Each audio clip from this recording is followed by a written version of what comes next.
Seedimise tulest sõltub see, kuivõrd ja mil määral käivitub Qi tootmine ja sellest sõltub ka see, kas vere tootmine käivitub või mil määral sinu seedimisest. Hinnameditsiini seisukohalt seedimine on üks kõige olulisemaid asju. Ja selline ütlus on, et ükstapuha milline diagnoos sul on. Kui sul on hea seedimine, on prognoos hea. Et suure tõenäosusega tuled sealt välja, suudad taastuda. Kui aga seedimine on kehva, siis prognoos nii hea ei ole. Nii et hoolitseda tasub oma seedimise eest iga päev. Et jälgida, mida sa sööd. Sest igal toidul on oma toime. Kohe jõuame sinnamaani, kuidas siis aastaaegade lõikes toituda, aga esmalt.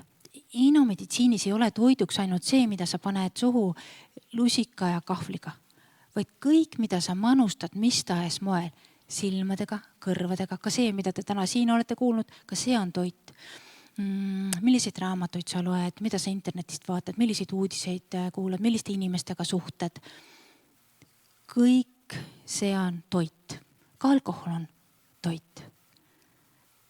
Kõik joogid, ehk siis kõik, mida sa manustad mis tahes moel ja kogu toit on ka ravim.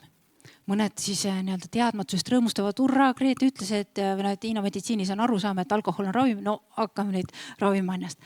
Aga kui te nüüd mõtlete kaine peaga, siis ravimit ei peaks manustama, kui seda vajadus pole.